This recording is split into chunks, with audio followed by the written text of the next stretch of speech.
오늘 아침 함께 볼 하나님 말씀은 다니엘 4장부터 말씀 보도록 하겠습니다. 다니엘서 4장 말씀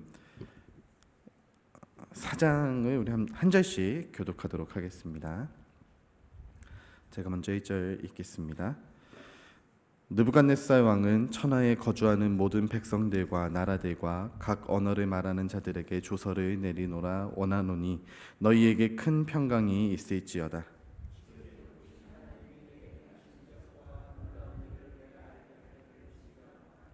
참으로 크도다 그 이적이여 참으로 능하도다 그의 놀라운 일이여 그의 나라는 영원한 나라요 그의 통치는 대대에 이르리로다.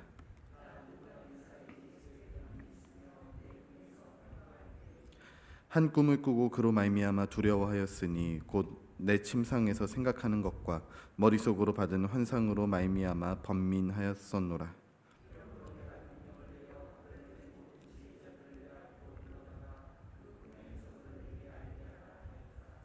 그때 박수와 술객과 갈대아 술사와 점쟁이가 들어왔으므로 내가 그 꿈을 그들에게 말하였으나 그들이 그 해석을 내게 알려주지 못하였느니라.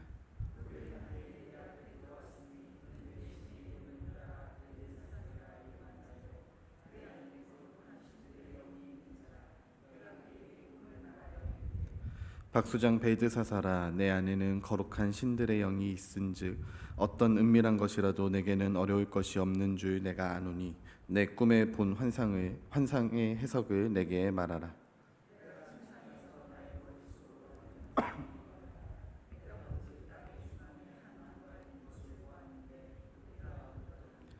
그 나무가 자라서 견고하여 지고 그 높이는 하늘에 닿았으니 그 모양이 땅 끝에서도 보이겠고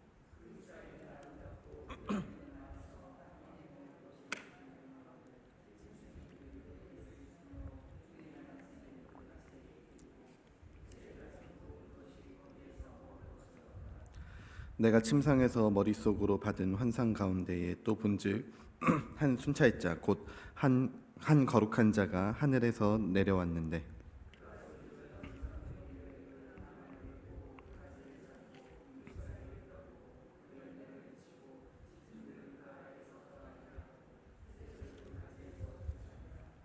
그러나 그 뿌리의 구루터기를 땅에 남겨두고 새와 놋줄로 동이고 그것을 들풀 가운데 두어라. 그것이 하늘 이슬에 젖고 땅의 풀 가운데에서 짐승과 더불어 제 몫을 얻으리라.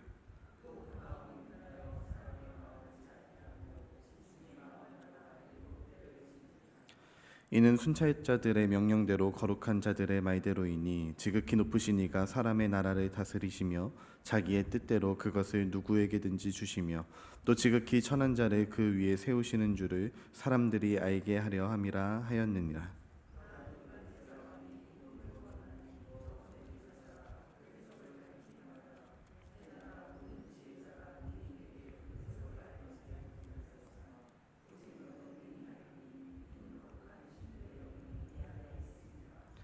벨드사살이라 이름한 다니엘이 한동안 놀라며 마음으로 번민하는지라 왕이 그에게 말하여 이르기를 벨드사살아 너는 이 꿈과 그 해석으로 말미암아 번민할 것이 아니니라. 벨드사살이 대답하여 이르되 내 주여 그 꿈은 왕을 미워하는 자에게 응하며 그 해석은 왕의 대적에게 응하기를 원하나이다.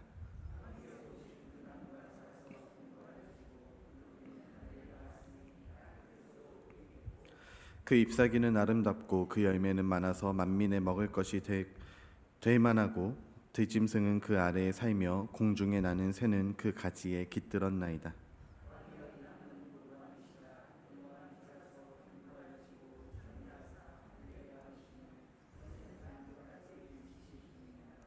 왕이 보신즉 한 순찰자 한 거룩한 자가 하늘에서 내려와서 이르기를 그 나무를 베어 없애라. 그러나 그 뿌리의 구루터기는 땅에 남겨두고 새와 놋줄로 동이고 그것을 들풀 가운데에 두라. 그것이 하늘 이슬에 젖고 또 들짐승들과 더불어 제 몫을 얻으며 7대를 지내리라 하였나이다.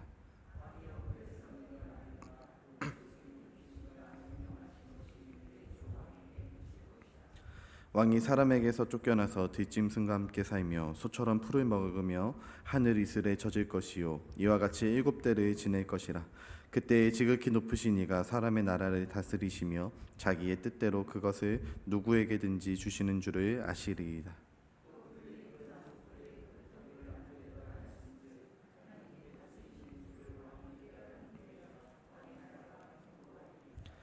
그런즉 왕이여 내가 아뢰는 것을 받으시고 공의를 행함으로 죄를 사하고 가난한 자를 긍휼히 여김으로 죄악을 사하소서.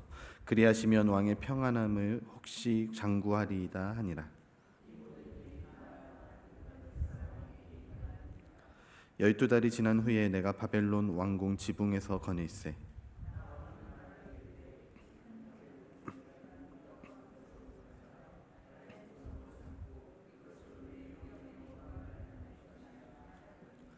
이 말이 아직도 나 왕의 입에 있을 때에 하늘에서 소리가 내려 이르되 느부갓네살 왕아 내게 말하노니 나라의 왕위가 내게서 떠났느니라.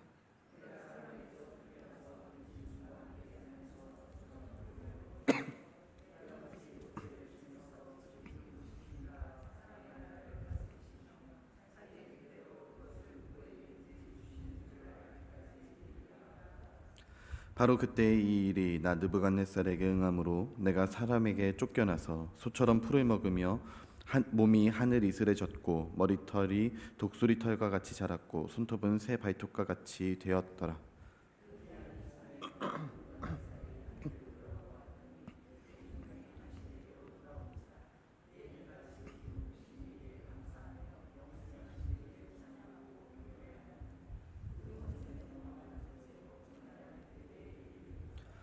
땅의 모든 사람들을 없는 것 같이 여기시며 하늘의 군대에게든지 땅의 사람에게든지 그는 자기 뜻대로 행하시나니 그의 손을 금하든지 혹시 이르기를 내가 무엇을 하느냐고 할 자가 아무도 없도다.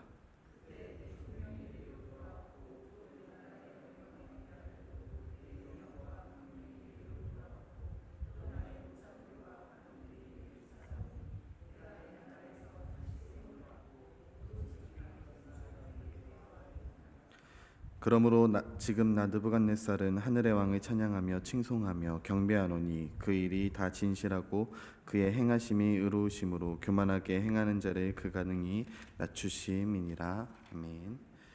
네, 5장부터는 제가 말씀 보도록 하겠습니다. 벨사살 왕이 그의 귀족 1000명을 위하여 큰 잔치를 베풀고 그 1000명 앞에서 술을 마시니라. 벨사살이 술을 마실 때에 명하여 그에 붙인 느부갓네살이 예루살렘 성전에서 탈취하여 온 은 그릇을 가져오라고 명하였으니 이는 왕과 귀족들이 왕후들과 후궁들이 다 그것으로 마시려 함이었더라. 이에 예루살렘 하나님의 전 성소 중에서 탈취하여 온 금그릇을 가져오매 왕이 그 귀족들과 왕후들과 후궁들과 더불어 그것으로 마시더라. 그들이 술을 마시고는 그 금, 은, 구리, 쇠, 나무, 돌로 만든 신들을 찬양하니라. 그때 사람의 손가락들이 나타나서 왕궁 촛대 맞은편 석회벽에 글자를 쓰는데 왕이 그 글자를 쓰는 손가락을 본지라. 이에 왕의 즐기던 얼굴빛이 변하고 그 생각이 번민하여 넓적다리 마디가 녹는 듯하고 그의 무릎이 서로 부딪힌지라. 왕이 크게 소리질러 술객과 갈대아 술사와 점쟁이를 불러오게 하고 바벨론의 지혜자들에게 말하되 누구를 막론하고 이 글자를 읽고 그 해석을 내게 보이면 자주색 옷을 입히고 금사슬을 그의 목에 걸어주리니 그를 나라의 셋째 통치자로 삼으리라 하니라. 그때 왕의 지혜자가 다 들어왔으나 능히 그 글자를 읽지 못하며 그 해석을 왕께 알려주지는 못하는지라. 그러므로 벨사살 왕이 크게 번민하여 그 얼굴빛이 변하였고 귀족들도 다 놀라니라.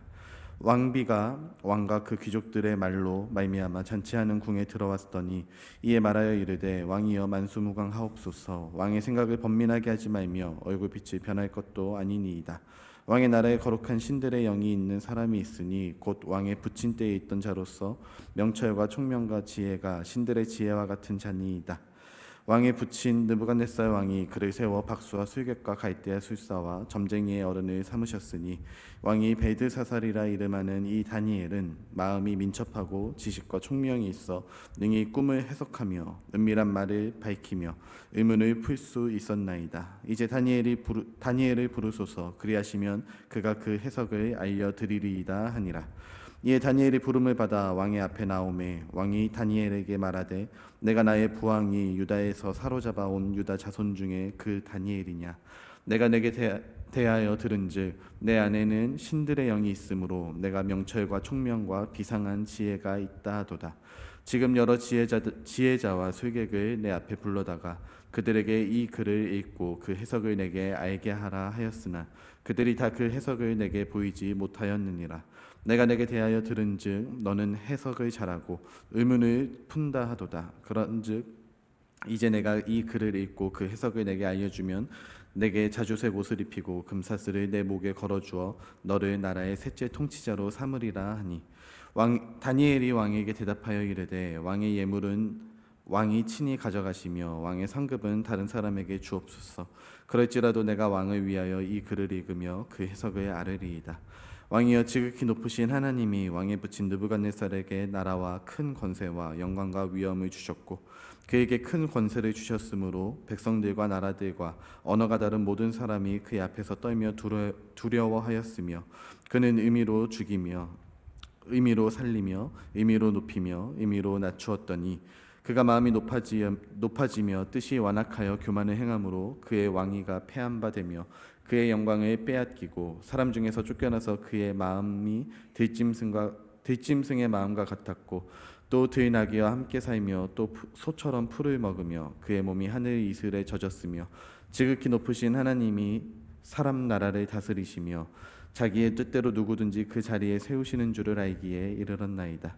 벨사살이여 왕은 그의 아들이 되어서 이것을 다 알고도 아직도 마음을 낮추지 아니하고 도리어 자신의 하늘의 주제보다 높이며 그의 성전 그릇을 왕 앞으로 가져다가 왕과 귀족들과 왕후들과 후궁들이 다 그것으로 술을 마시고 왕이 또 보지도 듣지도 알지도 못하는 금, 은, 구리, 새와 나무, 돌로 만든 신상들을 찬양하고 도리어 왕의 호흡을 주장하시고 왕의 모든 길을 작정하시는 하나님께는 영광을 돌리지 아니한지라. 이러므로 그의 앞에서 이 손가락이 나와서 이 글을 기록하였나이다. 기록된 글자는 이것이니 곧 메네 대개 우바르시니라. 이 글을 해석하건대 메네는 하나님이 이미 왕의 나라를 시대를 세어서 그것을 끝나게 하셨다 함이요 대겔은 왕의 저울 달아보니 부족함이 보였다 함이요 베레스는 왕의 나라가 나뉘어서 메대와 바사 사람에게 준 바 되었다 함이니이다 하니 이에 벨사살이 명하여 그들이 다니엘에게 자주색 옷을 입히게 하며 금사슬을 그의 목에 걸어주고 그를 위하여 조서를 내려 나라의 셋째 통치자로 삼으니라. 그날 밤에 갈대아 왕 벨사살이 죽임을 당하였고 메대 사람 다리오가 나라를 얻었는데 그때 다리오는 62세였더라. 아멘. 6장 말씀 보겠습니다. 다리오가 자기의 뜻대로 고관 120명을 세워 전국을 통치하게 하고 또 그들 위에 총리셋을 두었으니 다니엘이 그 중에 하나이라. 이는 고관들로 총리에게 자기의 직무를 보고하게 하여 왕에게 손해가 없게 하려 함이었더라.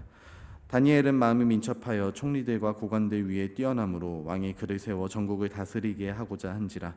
이에 총리들과 고관들이 국사에 대하여 다니엘을 고발할 근거를 찾고자 하였으나 아무 근거 아무 허물도 찾지 못하였으니 이는 그가 충성되어 아무 그릇됨도 없고 아무 허물도 없음이었더라. 그들이 이르되 이 다니엘은 그 하나님의 율법에서 근거를 찾지 못하면 그를 고발할 수 없으리라 하고 이에 총리들과 고관들이 모여 왕에게 나아가서 그에게 말하되 다리오 왕이여 만수무강하옵소서. 나라의 모든 총리와 지사와 총독과 법관과 관원이 의논하고 왕에게 한 법률을 세우며 그 금령을 정하실 것을 구하나이다. 왕이여 그것은 곧 이제부터 30일 동안에 누구든지 왕 외에 어떤 신에게나 사람에게 무엇을 구하면 사자굴에 던져 넣기로 한 것이니이다. 그런즉 왕이여 원하건대 금령을 세우시고 그 조서에 왕의 도장을 찍어 메대와 바사에 고치지 아니하는 규례를 따라 그것을 다시 고치지 못하게 하옵소서 하매 이에 다리오 왕이 조서에 조서에 왕의 도장을 찍어 금령을 내리라. 다니엘이 이 조서에 왕의 도장이 찍힌 것을 알고도 자기 집에 돌아가서는 윗방에 올라가 예루살렘으로 향한 창문을 열고 전에 하던 대로 하루 3번씩 무릎을 꿇고 기도하며 그의 하나님께 감사하였더라. 그 무리들이 모여서 다니엘이 자기 하나님 앞에 기도하며 간구하는 것을 발견하고 이에 그들이 나아가서 왕의 금령에 관하여 왕께 아뢰되 왕이여, 왕이 이미 금령에 왕의 도장을 찍어서 이제부터 30일 동안에는 누구든지 왕 외에 어떤 신에게나 사람에게 구하면 사자굴에 던져 넣기로 하지 아니하셨나이까 하니 왕이 대답하여 이르되 이 일이 확실하니 메대와 바사에 고치지 못하는 규례니라 하는지라. 그들이 왕 앞에서 말하여 이르되 왕이여, 사로잡혀 온 유다 자손 중에 다니엘이 왕과 왕의 도장이 찍힌 금령을 존중하지 아니하고 하루 3번씩 기도하나이다 하니 왕이 이 말을 듣고 그로 말미암아 심히 근심하여 다니엘을 구원하려고 마음을 쓰며 그를 건져내려고 힘을 다하다가 해가 질 때에 이르렀더라. 그 무리들이 또 모여 왕에게 나와서 왕께 말하되 왕이여, 메대와 바사의 규례를 아시거니와 왕께서 세우신 금령과 법도는 고치지 못할 것이니이다 하니 이에 왕이 명령하매 다니엘을 끌어다가 사자굴에 던져 넣는지라. 왕이 다니엘에게 이르되 내가 항상 섬기는 너의 하나님이 너를 구원하시리라 하니라. 이에 돌을 굴려다가 굴 어기를 막음에 왕이 그의 도장과 귀족들의 도장으로 봉하였으니 이는 다니엘에 대한 조치를 고치지 못하게 하려 함이었더라. 왕이 궁에 돌아가서는 밤이 새도록 금식하고 그 앞에 오락을 그치고 잠자기를 마다하니라. 이튿날에 왕이 새벽에 일어나 급히 사자굴로 가서 다니엘이 든 굴에 가까이 이르러서 슬피 소리질러 다니엘에게 묻되 살아계시는 하나님의 종 다니엘아, 내가 항상 섬기는 내 하나님이 사자들에게서 능히 너를 구원하셨느냐 하니라. 다니엘이 왕에게 아뢰되 왕이여, 원하건대 왕은 만수무강하옵소서. 나의 하나님이 이미 그의 천사를 보내어 사자들의 입을 봉하였으므로 사자들이 나를 상해하지 못하였사오니 이는 나의 무죄함이 그 앞에서 명백함이오며 또 왕이여, 나는 왕에게도 해를 끼치지 아니하였나이다 하니라. 왕이 심히 기뻐서 명하여 다니엘을 굴에서 올리라 하매 그들이 다니엘을 굴에서 올린즉 그의 몸이 조금도 상하지 아니하였으니 이는 그가 자기의 하나님을 믿음이었더라. 왕이 말하여 다니엘을 참수한 사람들을 끌어오게 하고 그들을 그들의 처자들과 함께 사자굴에 던져 넣게 하였더니 그들이 굴 바닥에 닿기도 전에 사자들이 곧 그들을 움켜서 그 뼈까지도 부스러뜨렸더라. 이에 다리오 왕이 온 땅에 있는 모든 백성과 나라들과 언어가 다른 모든 사람에게 조서를 내려 이르되 원하건대 너희에게 큰 평강이 있을지어다. 내가 이제 조서를 내리노라. 내 나라 관할 아래에 있는 사람들은 다 다니엘의 하나님 앞에서 떨며 두려워할지니 그는 살아계시는 하나님이시요 영원히 변하지 않으실 이시며 그의 나라는 멸망하지 아니할 것이요 그의 권세는 무궁할 것이며 그는 구원도 하시며 건져내기도 하시며 하늘에서든지 땅에서든지 이적과 기사를 행하시는 이로써 다니엘을 구원하여 사자의 입에서 벗어나게 하셨음이라 하였더라. 이 다니엘이 다리오 왕의 시대와 바사 사람 고레스 왕의 시대에 형통하였더라. 아멘. 네, 오늘 6장까지 보도록 하겠습니다. 이제 7장부터는 또 이제 이 환상과 좀 묵시에 관한 말씀으로 말씀이 좀 내용이 갑자기 확 급변하게 되고요. 6장까지는 이제 우리가 흔히 그 어렸을 때 성경학교를 통해서 많이 들었던 그 다니엘에 대한 이야기들을 우리가 함께 보았습니다. 느부갓네살 왕을 통하여서 왕의 해석을 해야만 했던 이 다니엘. 사실 이제 이 느부갓네살 왕의 해석도 그렇고 그의 아들이었던 벨사살 왕의 그 이제 손가락에 썼던 그 해석도 그렇고 참 왕 앞에서 이야기하기 어려운 내용들이었지만 다니엘은 사실 그래서 느부갓네살 왕한테는 처음에 이제 해석하기를 참 꺼려했었죠. 왜냐하면 이제 느부갓네살 왕이 망하고 쫓겨나고 짐승처럼 지낼 것입니다라고 감히 어떻게 왕 앞에서 그걸 이야기할 수 있었겠습니까? 그러나 다니엘은 그 말을 전하였고 벨사살 왕이 하나님을 멸시하는 모습들 앞에서는 참지 않고 담대히 그 벽에 쓴 메네베네 베게 우바르신 이 글자를 해석하면서 경고하는 메시지까지 담대하게 전하는 모습을 보여주고 있습니다. 뿐만 아니라 이 다리오 왕, 이 나라가 바뀌게 된 이후에 다리오 왕 앞에서 그리고 이제 그 당시 총리들과 다른 고관들의 그 어떤 계략들 앞에서 끝까지 하나님 앞에 기도하는 모습들을 보여주면서 사실 이 바벨론 포로기, 이제 바벨론을 지나서 메데바사 이 포로기까지 오면서 굉장히 상징적으로 포로로 잡혀갔지만 그 가운데서도 하나님을 마치 살아계신 하나님을 눈앞에서 보는 듯하게 그렇게 굉장히 유대 백성들 가운데 상징적으로 하나님을 믿었던 사람이 다니엘이었고, 그리고 그 다니엘을 통하여서 왕들이 변하여 하나님을 따르는, 하나님을 믿고 인정하고 백성들에게 하나님을 전하는 오늘 이 다리오 왕의 모습까지 보게 됩니다. 이 모습들을 보면서 사실 이 이스라엘의 전체 역사, 성경의 전체 역사로 봤을 때 남유다가 망하고 북왕국 이스라엘이 망하고 남유다가 망하면 그 당시 사람들은 여호와 하나님은 패배하였다라고 생각했었습니다. 그러나 여전히 하나님은 그 가운데서도 일하고 계셨고, 나라는 사라졌지만 여전히 하나님의 백성들 안에서 일하시는 모습들, 또 그 가운데서 모든 신들보다, 모든 나라들보다 가장 강력한 하나님의 모습을 이 다니엘서를 통해서 많이 또 보여주고 있는 모습을 우리가 확인할 수 있었습니다. 이런 모습들이 굉장히 사실 이제 좀 뭐라 그럴까요? 좀 신화적인 모습처럼 다니엘이 그려지고는 있지만 이것이 사실 또 다른 소예언서들의 모습들 가운데서 역사적으로 다리오 왕이 변하여서 나중에 포로 귀환을 하게 되는 과정까지 넘어가게 될 때에 그가 하나님을 경외하고 있었음을 또한 역사적으로도 보여주고 있었습니다.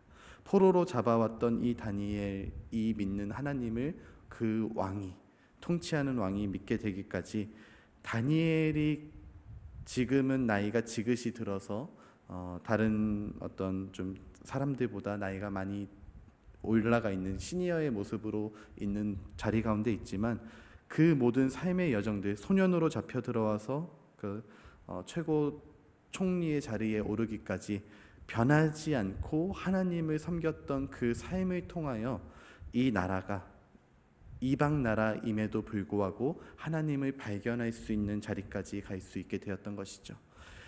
이런 다니엘의 모습들이 앞으로의 한국교회의 삶 가운데에 우리가 지녀야 할 믿음의 기성세대의 모습이다라고 그렇게 저는 생각을 합니다. 제가 이제 지난주에 청년들과 함께 수련회를 갔다 오면서 그때도 이제 많은 목사님들이 그런 말씀을 하시더라고요.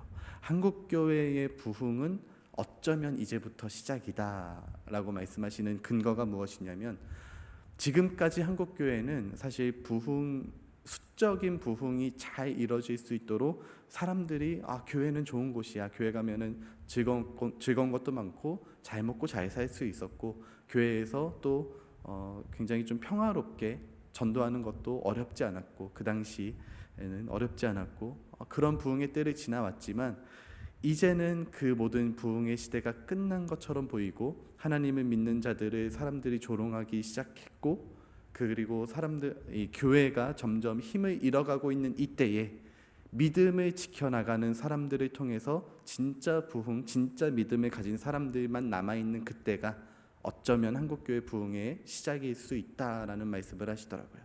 우리가 앞으로 살아가야 될 이때에 전도는 점점 더 힘들어질 것이고요. 또 하나님을 믿는 자들은 점점 줄어들 수밖에 없을 겁니다. 대한민국이라는 이 나라 안에서 믿음이 지켜나가는 게 점점 어려워지는, 사실 전 세계적으로도 점점 어려워지는 가운데 있지만 그 믿음이 지켜나가기가 점점 힘들어지는 이때에 다니엘과 같이 끝까지 믿음을 지키고 하나님 앞에서 순결하며 주의 말씀을 묵상하고, 비록 사자굴에 던져지는 금령이 내려졌음에도 불구하고 늘 하던 대로 창문을 열고 예루살렘을 향하여 하나님께 기도하던 다니엘의 그 믿음의 모습이 결국 나라를 바꾸고 새로운 부흥의 물결을 일으켰다라는 것을 오늘 말씀을 통해서 우린 다시 한번 확인할 수 있던 것이죠. 다니엘의 모습이 결국 우리가 바라봐야 할 우리의 모습이다라고 그렇게 생각이 듭니다. 이 다니엘의 모습이 여러분들의 신앙의 롤모델이 될 수 있기를 바라고요. 나도 다니엘처럼 어떤 상황에서든지 끝까지 하나님을 믿고 따르는 남아있는 믿음의 선지자처럼 그렇게 하나님을 믿고 따르는 일을 내가 감당해 나가면서 다시 한번 한국교회 부흥의 물결을 주님 우리를 통하여 일으켜 주시옵소서. 세상은 변하고 세상은 무너지는 가운데 있는 것처럼 보이지만, 더 혼란 가운데 환란 가운데 있는 것처럼 보이지만, 그 가운데서 끝까지 믿음을 지켜나가는 우리를 통하여 하나님 다시 한번 부흥의 물결을 임하여 주시옵소서. 그런 믿음을 가지고 또 우리의 삶 가운데 내가 믿음을 지켜나갈 수 있는 방법들, 삶의 자리에서, 직장의 자리에서, 가정의 자리에서 우리의 믿음을 흔들게 하는 그 모든 상황들 속에서 내가 믿음을 지켜나갈 수 있는 것은 무엇인가?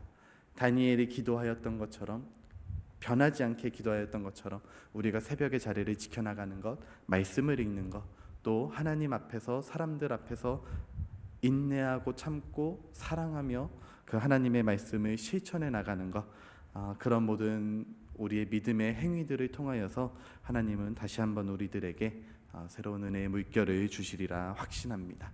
그런 믿음의 마음에 또 자세를 가지고 주를 향해 또 다시 한번 새로운 발걸음을 내디딜 수 있는 저와 여러분 될 수 있기를 간절히 바랍니다.